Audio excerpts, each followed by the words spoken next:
إن الحمد لله نحمده ونستعينه ونستغفره ونعوذ بالله من شرور أنفسنا وسيئات أعمالنا من يهده الله فلا مضل له ومن يضلل فلا هادي له وأشهد أن لا إله إلا الله وحده لا شريك له وأشهد أن محمدًا عبده ورسوله أرسله بالحق بشيرًا ونذيرًا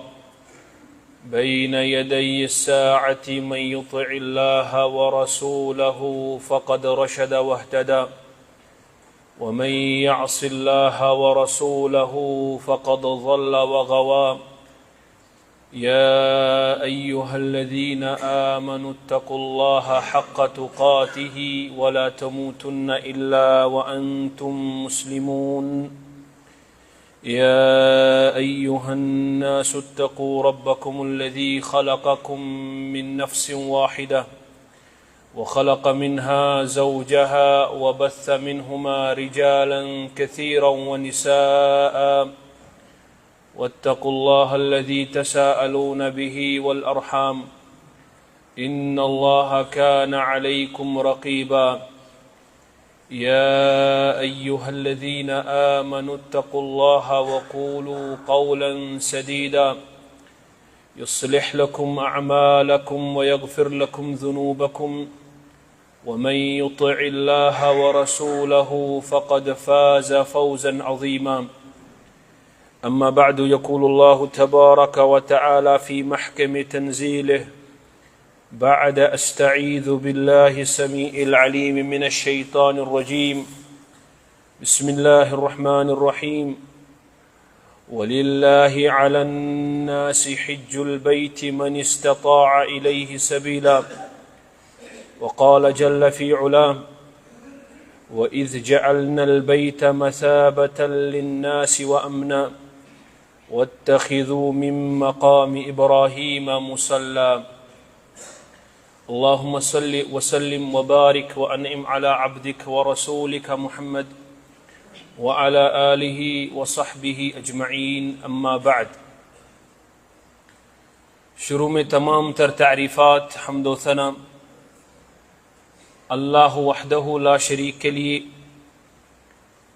کہ جس رب ذوالجلال کی توفیق سے ہم اللہ تعالیٰ کے اس پیارے گھر میں جمع ہوئے. اس جماعت کی طرف سے بالخصوص اور مسلمانان عالم کی طرف سے بالعموم درودوں اور رحمتوں کی لا انقطاع بارش ہو برذات مقدس حضرت محمد رسول اللہ صلی اللہ علیہ وعلی آلہ وصحبہ وسلم. محترم سامعین کرام، اللہ تعالیٰ نے مسلمانوں کو مختلف اوقات اور مناسبات سے نوازا ہے. جن اوقات اور مناسبات میں انسان اپنے گناہوں کی مغفرت کروا سکتا ہے، انہی مناسبات میں سے، انہی اوقات میں سے ایک اور مسلمانوں پر جلوہ افغن ہونے والا ہے، وہ ہے حج بیت اللہ کے دن، حج 10 ذی الحجہ. ان 10 دنوں میں اسلام کے ایک رکن پر مسلمان عمل کرتے ہیں. وہ رکن ہے حج بیت اللہ. یہ حج بیت اللہ کی اہمیت اس حدیث سے آپ اندازہ لگا سکتے ہیں کہ محمد الرسول اللہ صلی اللہ علیہ وسلم نے اس کو ارکان اسلام میں سے ایک رکن قرار دیا، یعنی جس کی فرضیت کا انکار انسان کو مرتد بنا دے گی. جس طرح ایک حدیث میں جو مشہور ہے بروایت حضرت عبداللہ ابن عمر رضی اللہ تعالی عنہ کہ نبی صلی اللہ علیہ وسلم نے بیان فرمایا بنی الاسلام علی خمس، اسلام کی بنیاد 5 چیزوں پر ہے، اسلام کے 5 ارکان ہیں۔ سب سے پہلا رکن فرمایا شہادت اللہ الہ الا اللہ وان محمد رسول اللہ، یہ پہلا رکن ہے جس کی وجہ سے انسان اسلام میں داخل ہوتا ہے، کہ اللہ تعالیٰ کے وحدانیت کی گواہی دی جائے اور محمد رسول اللہ صلی اللہ علیہ وسلم کی رسالت کی گواہی دی جائے۔ اس کے بعد فرمایا وَإِقَامِ الصَّلَاةِ، اور نماز کو قائم کرنا۔ فرمایا وَإِيتَاءِ الزَّكَاةِ، اور زکوٰۃ ادا کرنا۔ اس کے بعد فرمایا وَحَجِّ الْبَيْتِ، اور خانہ کعبہ کا حج کرنا۔ اور 5واں فرمایا وَصَوْمِ رمضان، اور رمضان کے روزے رکھنا۔ گویا کہ ان 5 ارکان میں رسول اکرم صلی اللہ علیہ وسلم نے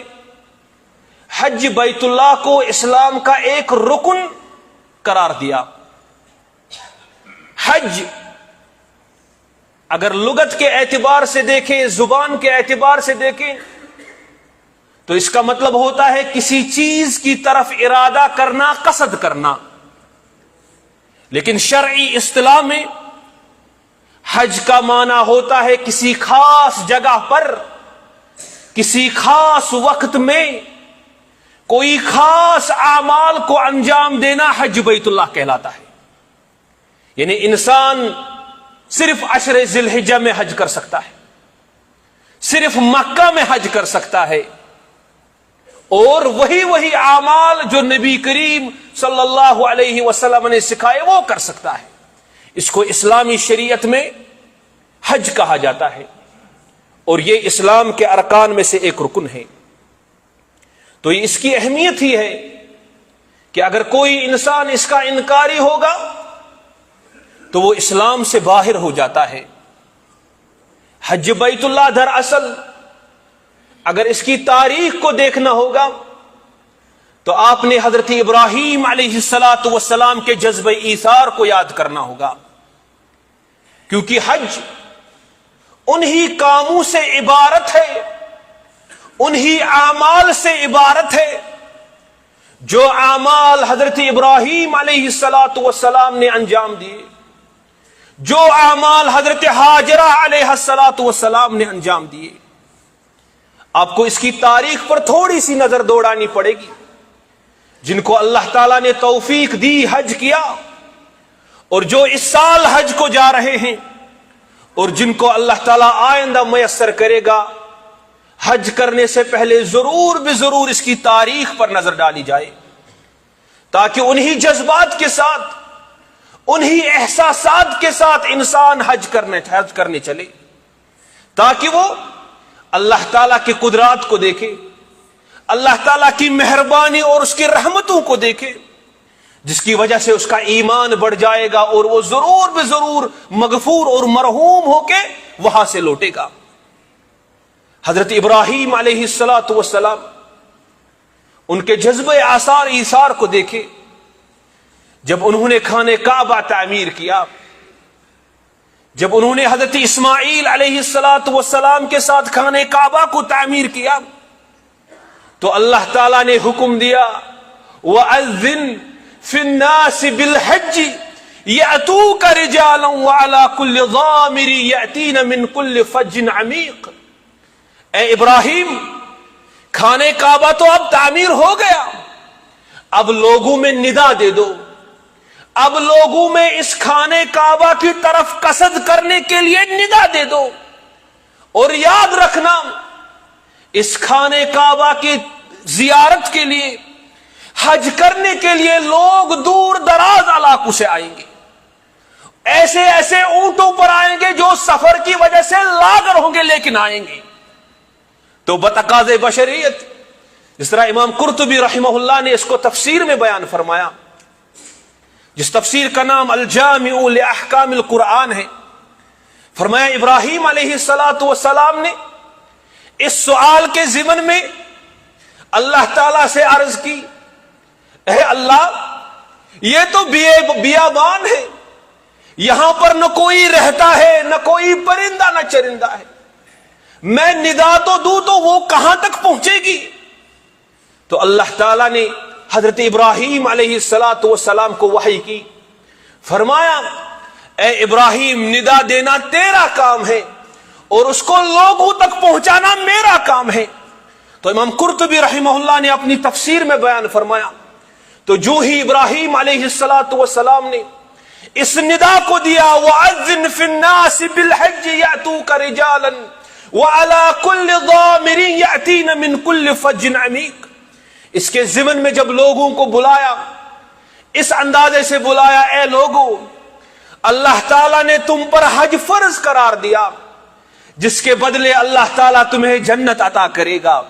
اور جہنم سے بچائے گا۔ تو علماء فرماتے ہیں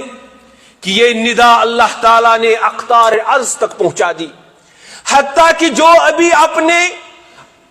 باپ کے اسلاب میں ہی تھے، جو پیدا بھی نہیں ہوئے تھے، جو ان کے پشت میں ہی تھے، ان تک بھی یہ بات پہنچ گئی۔ تو جس نے جس قدر اس وقت لبیک کہا، کسی نے 1 مرتبہ کہا، کسی نے 2 مرتبہ کہا، علماء فرماتے ہیں اللہ تعالیٰ اس کو دنیا میں اتنی مرتبہ حج بیت اللہ نصیب کرے گا۔ ہم اللہ تعالیٰ سے دعا گو ہیں، اے اللہ ہمارے نصیب میں بھی حج بیت اللہ کی توفیق عطا فرما۔ اے اللہ جنہوں نے حج بیت اللہ کیا ان سے راضی ہو جا، اے اللہ ان کے حج بیت اللہ کو قبول فرما اور ان کو بار بار جانے کی توفیق عطا فرما۔ اس ندا کے ضمن میں جب ابراہیم علیہ السلام نے ندا دی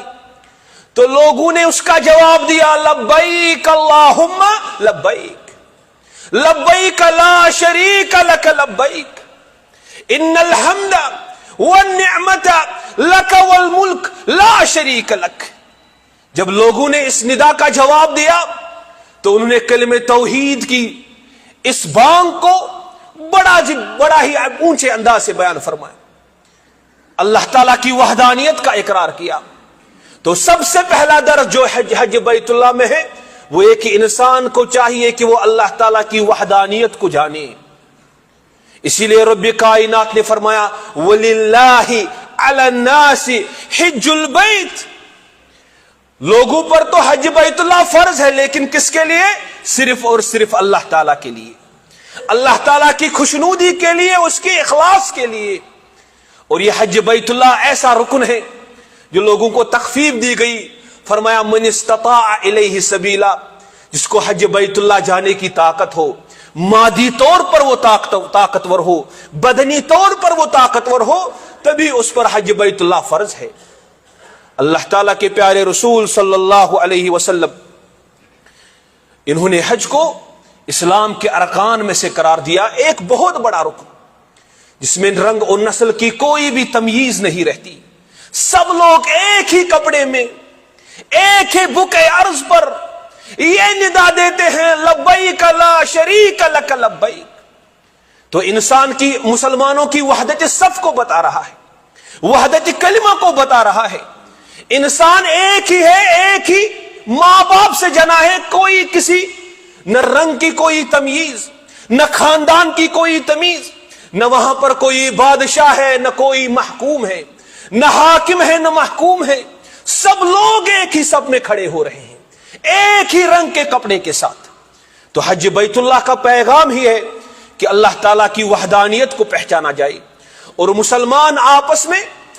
محبت کے ساتھ، مؤاخات کے ساتھ، تراحم کے ساتھ ایک دوسرے کو سمجھے اور ایک دوسرے کے قریب ہو جائے اور ایک دوسرے کو ایک دوسرے کے حسد سے پاک کرے۔ یہ تو حج بیت اللہ کی اہمیت ہے۔ اسی طرح حج بیت اللہ کے فضائل میں نبی کریم صلی اللہ علیہ وسلم نے بہت سارے احادیث بیان فرمائے۔ ان میں سب سے افضل ترین عمل اللہ تعالیٰ کے پیارے پیغمبر علیہ السلام نے حج بیت اللہ کو قرار دیا۔ جس طرح امام بخاری اور امام مسلم رحمہ اللہ نے اپنی صحیحین میں حضرت ابو ہریرہ رضی اللہ تعالی عنہ سے ایک روایت بیان فرمائی، سئل رسول اللہ صلی اللہ علیہ وسلم ای العمل افضل، نبی صلی اللہ علیہ وسلم سے پوچھا گیا، سوال کیا گیا کہ اعمال میں سے سب سے افضل ترین عمل کون ہے؟ فرمایا ایمان باللہ ورسولہ، فرمایا سب سے افضل ترین عمل اللہ تعالیٰ اور اس کے رسول پر ایمان ہے، کیونکہ ایمان سے ہی انسان کے تمام تر اعمال کو قبول کیا جاتا ہے۔ جب انسان کے پاس ایمان ہی نہیں، چاہے وہ نماز میں اپنے جبین کو رگڑ دے، چاہے زکوٰۃ میں پوری کائنات کی دولت خرچ کر دے، اگر توحید صحیح نہیں، ان تمام اعمال کو اللہ تعالیٰ نعوذ باللہ غارت کر دیتا ہے۔ اسی لیے فرمایا سب سے افضل ترین عمل اللہ تعالیٰ اور اس کے رسول پر ایمان ہے۔ اس کے بعد فرمایا قیل ثم ماذا، اس کے بعد فرمایا اس کے بعد کون سا سب سے زیادہ افضل ترین عمل ہے؟ فرمایا الجہاد فی سبیل اللہ، اللہ تعالیٰ کی راہ میں جہاد کرنا، مسلمانوں کو ظالموں کے شر سے دور کرنا، اعلاء کلمت اللہ الہ الا اللہ کے لیے شمشیر کے ساتھ نکلنا جب اس کا موقع آئے تو، یہ سب سے افضل ترین عمل ہے، کیونکہ انسان اس میں اپنے وقت کو صرف کرتا ہے، اپنے مال کو صرف کرتا ہے، حتیٰ کہ اپنی جان کو بھی اللہ تعالیٰ کی راہ میں قربان کر دیتا ہے۔ اس کے بعد سوال کیا گیا ثم قیل ثم ماذا، اس کے بعد فرمایا اس کے بعد کون سا عمل سب سے افضل ہے؟ فرمایا حج مبرور، ایک مقبول ترین حج۔ حج آپ نے سمجھ لیا کہ مخصوص ایام میں مخصوص جگہ کی طرف قصد کرنا اور مخصوص اعمال کو وہاں پر انجام دینا، اور مبرور سے مراد ایسا حج جس میں انسان کوئی غلطی نہ کرے، جس میں انسان کسی معصیت کا مرتکب نہ ہو، جس میں انسان اپنی زبان کی حفاظت کرے، جس میں انسان ایک دوسرے کے ساتھ محبت اور امن و آشتی کے ساتھ رہے، اس کو حج مبرور کہا جاتا ہے۔ اور اس کے بارے میں رسول اکرم صلی اللہ علیہ وسلم نے فرمایا لیس لہو جزاء الا الجنہ، اس حج مبرور کی جزا صرف اور صرف اللہ تعالیٰ کی جنت ہے۔ اللہ تعالیٰ سے دعا کرتے ہیں اے اللہ ہمارے حج کو بھی حج مبرور بنا۔ اسی طرح حج انسان کو سکھاتا ہے کہ انسان اپنے نفس پر کس طرح کنٹرول کر سکتا ہے، تہذیب النفس جس کو کہا جاتا ہے۔ انسان عام طور پر اپنے اہل و عیال کے ساتھ، اپنے رشتہ داروں کے ساتھ، دوستوں کے ساتھ ملتا جلتا رہتا ہے، کبھی غلطی بھی ہوتی ہے، کبھی کسی پر غصہ بھی ہوتا ہے، کبھی پریشانیاں بھی آ جاتی ہے، کبھی ایک دوسرے کے ساتھ جھگڑا بھی ہوتا ہے، لیکن یہ حج ہمارے لیے ایک امتحان ہے کہ ہم کس طرح اس کو حج مبرور بنائیں۔ جبکہ بہت سارے لوگ حج کو جالے جاتے ہیں، لیکن مبرور تو قسمت والوں کا ہی ہوگا۔ نبی صلی اللہ علیہ وسلم نے اس حج مبرور کے بارے میں بیان فرمایا من حج فلم يرفث ولم يفسق رجع كيوم ولدته امه، جس انسان نے حج کیا لیکن حج کے دوران اپنی زبان کو گندا نہیں کیا، بد زبانی نہیں کی، گالی گلوچ نہیں کیا، جھگڑا نہیں کیا، بلکہ ایذا پر صبر کیا، اللہ تعالیٰ کے حضور نیکیوں کا محتسب رہا کہ اللہ تعالیٰ مجھے صبر کے بدلے جزا دے گا، صبر نیکی عطا فرمائے گا۔ فرمایا رجع کیوم ولدته امه، اس کو ہم اس طرح گھر لوٹائیں گے جیسے کہ اسی دن اپنے ماں سے جنا ہے۔ ایک نو مولود بچہ جب ماں سے جنتا ہے تو اس کے ذمہ میں کوئی گناہ نہیں ہوتا۔ یہ حج ایسی عظیم ترین عبادت ہے، اللہ تعالیٰ اس کو تمام گناہوں سے پاک اپنے گھر کو لوٹا دیتا ہے۔ آپ یاد رکھیں یہ حج اللہ تعالیٰ کی ذکر کے لیے رکھا گیا ہے۔ بہت سارے لوگ حج کرتے ہیں اور بعد میں ان کو اگر حاج نہیں کہا گیا تو ان کو غصہ آ جاتا ہے۔ یہ حج وَلِلَّهِ عَلَى النَّاسِ حِجُّ الْبَيْتِ وَأَتِمُّ الْحَجَّ وَالْعُمْرَةَ لِلَّهِ، اس کو صرف اور صرف اللہ تعالیٰ کے لیے کیا جائے، جس طرح تمام عبادات کو اللہ تعالیٰ کے لیے کیا جاتا ہے۔ رسول اکرم صلی اللہ علیہ وسلم نے بیان فرمایا انما جعل الطواف بالبیت وبین الصفا والمروہ ورمی الجمار لإقامت ذکر اللہ، اللہ تعالیٰ نے مشروع کیا خانے کعبہ کا طواف کرنا، صفا اور مروہ کے درمیان سعی کرنا، اسی طرح جمرات کو کنکر یا پھینکنا، یہ اللہ تعالیٰ نے اپنی ذکر کے لیے بیان فرمایا. یعنی ان جگہوں پر ذکر کیا جاتا ہے. بہت سارے بد نصیب لوگ طواف کے دوران بھی موبائل آن رہتا ہے، وہاں پر بھی سیلفیاں اٹھتی ہے، سعی کے دوران بھی سیلفیاں اٹھتی ہے، رمی جمرات کے ٹائم تو بہت زیادہ مشکل. کچھ لوگ تو اتنے بے وقوف وہ اپنے نالین بھی باہر نکال کے وہاں پر پھینک دیتے ہیں جیسے کہ شیطان کو مارا. نہیں، یہ آپ اس شیطان کو نہیں مار رہے، یہ اپنے اندر کے شیطان کو مارنا ہے. یہ وہ جذبہ آپ کو یاد رکھنا ہے. جب اسماعیل علیہ السلام ذبح ہونے جا رہے تھے تو شیطان نے روکنے کی کوشش کی، لیکن اللہ تعالیٰ کا یہ منیب بندہ اپنی تمام تر خوشیوں کو اللہ تعالیٰ کے لیے قربان کر رہا ہے. جب آپ رمی جمرات کریں گے تب یاد رکھیں میں اللہ تعالیٰ کے احکام کے سامنے تمام تر اپنی خوشیوں کو قربان کے لیے تیار رہتا ہوں. اسی لیے ان کو ذکر اللہ کے لیے بیان کیا گیا، اس کو ذکر اللہ کے لیے مشروع کیا گیا. گو حج اول سے آخر اللہ تعالیٰ کا ذکر ہے، اول سے آخر اللہ تعالیٰ کی توحید ہے، اللہ اول سے آخر ایک دوسرے کے ساتھ محبت ہے. ہم اللہ تعالیٰ سے دعا کرتے ہیں اے اللہ ہمیں بھی حج کی توفیق عطا فرما، اس کی سعادت کو نصیب فرما. اے اللہ جو اس سال حج بیت اللہ کے لیے جا رہے ہیں اے اللہ ان کے حج کو قبول فرما. اقول ما تسمعون واستغفر اللہ لی ولکم ولسائر المؤمنین.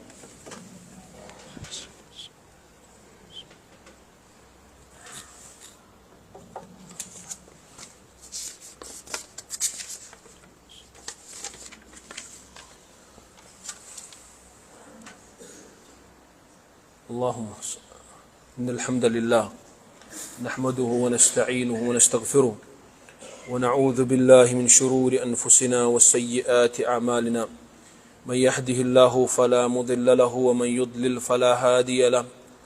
وأشهد أن لا إله إلا الله وحده لا شريك له وأشهد أن محمدا عبده ورسوله صلى الله عليه وعلى آله وصحبه وسلم تسليما كثيرا. ان حج کے ایام میں سے ایک دن ایسا ہے جس دن اللہ تعالی سب سے زیادہ گردنوں کو از نار جہنم آزاد کر دیتا ہے. وہ دن یوم عرفہ کا دن ہوتا ہے، جس دن کے بارے میں رسول اکرم صلی اللہ علیہ وسلم نے امت کو خبر دی. فرمایا اس دن اللہ تعالی آسمان دنیا پر نزول کرتا ہے. اب اللہ تعالی کس طرح نزول کرتا ہے اس کے شایع نشان انسانی عقل اس کا ادراک نہیں کر سکتی، انسانی عقل اس کی تقییم نہیں کر سکتا کہ اللہ تعالیٰ کس طرح آسمان دنیا پر نازل ہوتا ہے. لیکن نازل ہوتا ہے کیونکہ نبی اکرم صلی اللہ علیہ وسلم نے اس کی خبر دی، اس پر ایمان لانا واجب ہے. پھر اس کے بعد اللہ تعالیٰ ان عرفہ میں جمع ہوئے حاجیوں کے بارے میں اپنے ملائکہ کے سامنے فخراً بیان کرتا ہے. رسول اکرم صلی اللہ علیہ وسلم نے بیان فرمایا وَإِنَّهُ لَيَدْنُ ثُمَّ يُبَاهِي بِهِمُ الْمَلَائِكَةُ. اللہ تعالیٰ اس روز قریب ہوتا ہے، آسمان دنیا پر نزول کرتا ہے، پھر ملائکہ کے سامنے فخراً بیان فرماتا ہے، فخراً بیان فرماتا ہے فَيَقُولُ مَا أَرَادَ هَؤُلَاء. اے میرے فرشتوں، یہ میرے بندے، یہ میرے مہمان آج اس عرفہ کے میدان میں جمع ہیں، یہ چاہتے ہیں تو کیا چاہتے ہیں؟ حالانکہ اللہ تعالیٰ کو تمام چیزوں کا علم ہے. وَلَا يُحِيطُونَ بِشَيْءٍ مِّنْ عِلْمِهِ إِلَّا بِمَا شَاءَ. لیکن اللہ تعالیٰ ان ملائکہ کو گواہ رکھنا چاہتا ہے. اللہ تعالیٰ ان ملائکہ کو وہ جواب دے رہا ہے جب انہوں نے کہا تھا کہ یہ تو زمین پر فساد کریں گے، یہ زمین پر خون ریزی کریں گے. اس وقت رب العالمین نے بیان فرمایا انی اعلم ما لا تعلمون. اے میرے فرشتوں، میں جس بات کو جانتا ہوں اس بات کو تم نہیں جانتے. اللہ تعالیٰ فخراً اس روز ملائکہ کے سامنے یہ کہتا رہتا ہے کہ یہ لوگ کیا چاہتے ہیں. تو ملائکہ جواب دیتے ہیں اے ہمارے رب، یہ تمہارے جنت کے طلبگار ہے، تمہاری مغفرت کے طلبگار ہے، تمہارے عذاب سے خائف ہے، تمہارے جہنم سے خائف ہے. تو اللہ تعالیٰ ان کو گواہ بناتا ہے آج کے دن تم گواہ رہو جس چیز سے یہ خوف کھاتے ہیں میں نے ان کو امن عطا فرمایا، اور جس چیز کی یہ امید رکھتے ہیں میں نے ان کو عطا کیا، تو اللہ تعالیٰ ان سب کی مغفرت فرماتا ہے۔ لیکن کچھ ہی لوگ خوش نصیب ہوں گے جنہوں نے حج مبرور کا لحاظ رکھا ہوگا۔ اسی لیے جو بھی جب بھی چاہے، جب بھی جائے، جب بھی اللہ تعالیٰ میسر کرے، تو ان احکام، ان آداب، اس احترام کو ملحوظ خاطر رکھا جائے تاکہ اللہ تعالیٰ ہمارے حج کو بھی قبول فرمائے۔ اسی طرح اس حج میں دنیاوی فائدے بھی بہت ہے، جس طرح اللہ تعالیٰ نے بیان فرمایا لیس علیکم جناح ان تبتغوا فضلا من ربکم، تم پر کوئی گناہ نہیں اگر تم حج کے دنوں میں، اگر تم حاج بھی ہو، حج کرنے بھی گئے ہو، تم پر کوئی گناہ نہیں اگر تمہیں کاروبار کا کوئی وقت میسر آتا ہے، اس ٹائم آپ کاروبار کر سکتے ہو، تو اللہ تعالیٰ اس کو نفع بخش بنا دے گا، بلکہ اللہ تعالیٰ بہت زیادہ اس کو عطا کرے گا۔ یہ دنیاوی فائدے ہیں، اور دنیاوی فائدوں میں ایک اور فائدہ یہ ہے کہ انسان دوسرے ممالک جو ایک ناحیہ سے دوسرے ناحیہ کی طرف دوسرے لوگوں کے ساتھ ملتے ہیں، زبان بھی مختلف، رنگ بھی مختلف، قد و قامت بھی مختلف، شکلیں بھی مختلف، مگر زبان پہ ایک ہی کلمہ ہے لبیک اللہم لبیک لبیک لا شریک لک لبیک ان الحمد والنعمت لک والملک لا شریک لک۔ انسان کو یاد دلاتا ہے کہ یہ کلمہ ہمیں ایک دوسرے کے ساتھ جوڑتا ہے، جس طرح محمد رسول اللہ صلی اللہ علیہ وسلم نے بیان فرمایا مثل المؤمن کمثل جسد الواحد، کہ مومن کی مثال ایک جسد کی واحد ہے، ایک جسم کی مانند ہے، اگر جسم میں کسی عضو کو تکلیف ہوتی ہے تو پورا جسم بے قرار رہتا ہے۔ تو یہ حج اسی پیغام کو عام کرتا ہے تاکہ مسلمان ایک دوسرے کے ساتھ بھائی چارے کے ساتھ رہے، محبت کے ساتھ رہے، حسد سے پاک رہے، حقد سے پاک رہے، ایک دوسرے کے معاون اور مددگار رہے۔ ہم اللہ تعالیٰ سے دعا کرتے ہیں اے اللہ ہمیں بھی ان سعادت مندیوں سے سرفراز فرما، اے اللہ ہماری مغفرت فرما، اے اللہ جو پریشان حال ہے ان کی پریشانیاں دور فرما، اے اللہ دعا کرتے ہیں جو بھی ہم میں قرض دار ہے اے اللہ میرے قرض کو روا فرما، اے اللہ جو بھی قرض دار ہیں ان کے قرض کو روا فرما۔ اے اللہ دعا کرتے ہیں ہمارے ممالک میں ہمارے دوست احباب رشتہ دار والدین، اے اللہ ان پہ اپنے برکات اور رحمات کا نزول فرما، اے اللہ ہمارے والدین میں سے، ہمارے دوست احبابوں میں سے، رشتہ داروں میں سے اگر کوئی اس دنیا کو سے مفارقت کر گیا، اے اللہ دعا کرتے ہیں ان کی قبروں کو پر نور فرما، ان کو جنت الفردوس عطا فرما، اے اللہ ان کو مشرب دیدار فرما، اے اللہ ان کو حوض کوثر کا